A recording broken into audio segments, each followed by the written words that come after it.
ये है दिल्ली क्राइम मोर्चा news network. सबके जांच करें। अरे मोरे अकबर फोन कर ले जांच करो मोरे अकबर को। अलग बात जांच करते पानी नहीं मोरे अकबर को। मेरी मौजूदगी इस वक्त राजधानी दिल्ली के मंडोली जेल के ठीक बाहर है और कल यहां से एक चौंकाने वाला मामला सामने आ रहा है। जेल की सुरक्षा व्यवस्था को सेंध लगाता हुआ मामला सामने आ रहा है। रात को बात हुआ फोन में उससे, फोन में बात हुई बच्चे का। बीते 24 फरवरी को ये परिवार को जानकारी मिली जेल के माध्यम से। परिवार ने ये गंभीर आरोप लगाया कि जेल के अंदर मोबाइल फ़ोन यूज़ किए जाते हैं। उसी में से एक कैदी ने परिवार को ये जानकारी दी कि इस तुम्हारे भाई के साथ गहनता से और बुरी तरीके से मारपीट की गई है।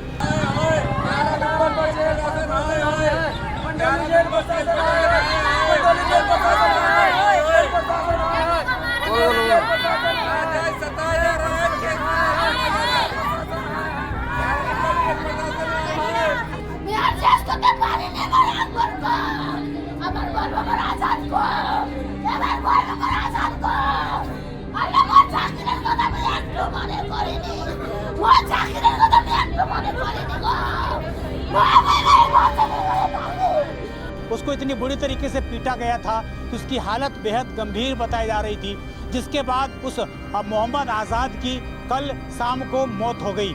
आप समझिए, आरोप ये लग रहे हैं कि जेल का जो वार्डन है वो हर महीने इनसे 10,000 रुपये मांगा करता था।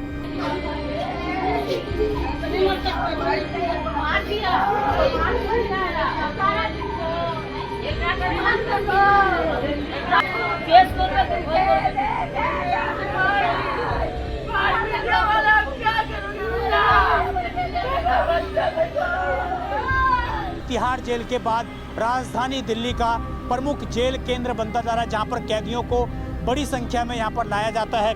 यहां तक कि यहां पर 1984 के जो दंगे के आरोपी हैं उनको भी यहां पर लाया गया था, वो भी जेल के अंदर बंद थे। तो तब से लगातार ये जेल प्रमुखता से चर्चा का विषय रहा है। और उत्तर पूर्वी दिल्ली का और इसके अलावा राजधानी दिल्ली का तिहाड़ जेल के अलावा ये सबसे बड़ी जेल एक तरह से मानी जाती है। और इस जेल के अंदर कल इस तरीके से इस पूरी वारदात को, इस पूरी घटना को अंजाम होना कहीं ना कहीं ये बेहद चिंताजनक है। दिखाता है कि कैसे भ्रष्टाचार चरम सीमा पर है। नमस्कार, जय हिंद। आप देख रहे हैं दिल्ली क्राइम मोर्चा। दर्शकों, मेरी मौजूदगी इस वक्त राजधानी दिल्ली के मंडोली जेल के ठीक बाहर है और कल यहां से एक चौंकाने वाला मामला सामने आ रहा है। जेल की सुरक्षा व्यवस्था को सेंध लगाता हुआ मामला सामने आ रहा है। आपको बता दें, कल सूचना प्राप्त हुई कि यहाँ पर एक कैदी जेल नंबर 11 के अंदर बंद था। उसका नाम मोहम्मद आज़ाद बताया जा रहा है। उम्र लगभग उसकी 40 वर्ष बताई गई है। जानकारी के मुताबिक वो पिछले कई वर्षों से इस जेल के अंदर NDPS एक्ट के अंदर बंद था। उसके ऊपर यह आरोप था कि नशा के जो पदार्थ हैं उसका वो बिक्री करता है, उसकी वो लेन देन करता है। उस आरोप में वो इस जेल के अंदर, जेल नंबर 11 के अंदर बंद था। बीते 24 फरवरी को ये परिवार को जानकारी मिली जेल के माध्यम से।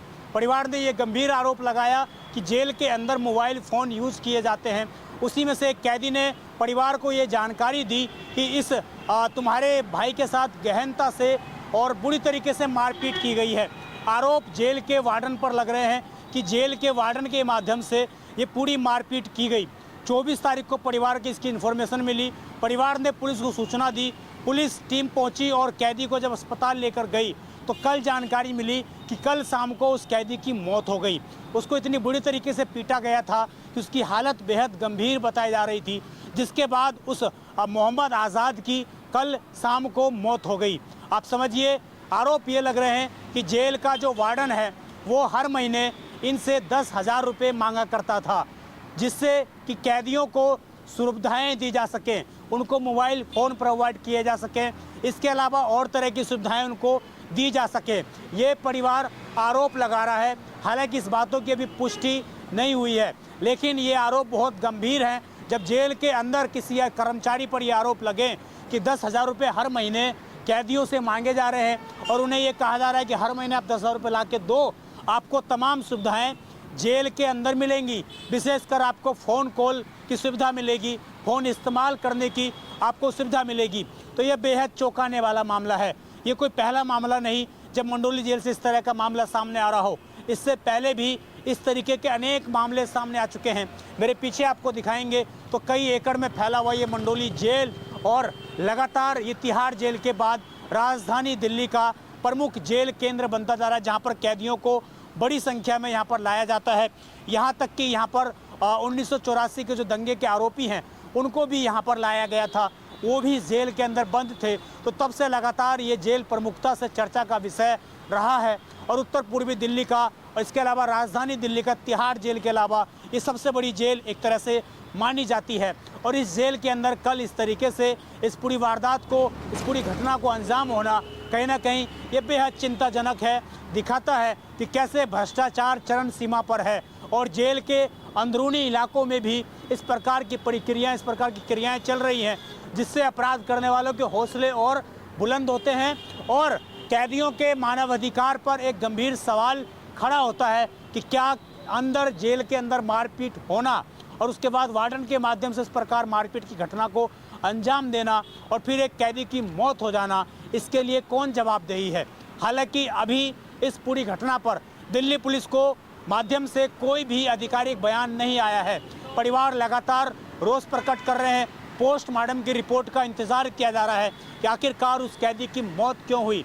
लेकिन परिवार ने जो जानकारी दी उसके मुताबिक अंदर से ही, जेल के अंदर से उसको इन्फॉर्मेशन मिली परिवार को कि उनके एक सहयोगी के साथ इस तरीके से, जो मोहम्मद आज़ाद है और जो उसका भाई शहजाद है, उसने ये जानकारी दी है कि उनके भाई को इस प्रकार मारा गया अंदर। और एक कैदी ने ये उनको जानकारी दी और जब वो उसको हॉस्पिटल ले गए तो कल इलाज के बाद डॉक्टरों ने जो है उनको डेड डिक्लेयर कर दिया। लगातार उनको रिकवरी हो रही थी, लेकिन अचानक उसकी कैदी की डेथ हो गई। आप समझिए ये एक गंभीर चिंता का विषय इसलिए है कि आखिरकार कैदी अंदर मोबाइल कैसे इस्तेमाल कर रहे हैं। अगर ये आरोप लग रहे हैं, कैदी से आखिरकार 10,000 रुपये हर महीने जेल कर्मी क्यों मांग रहे हैं, इसके पीछे की वास्तविकता वजह क्या है, ये जांच पड़ताल का विषय है।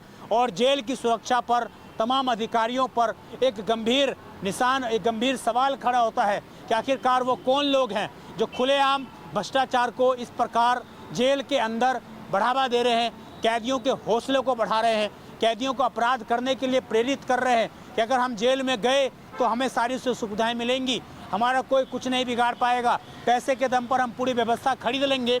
ये जो सोच है वो कौन अधिकारी हैं जो इस सोच को बढ़ावा दे रहे हैं। इनके खिलाफ जांच पड़ताल होनी चाहिए, इनको आजीवन सस्पेंड कर देना चाहिए।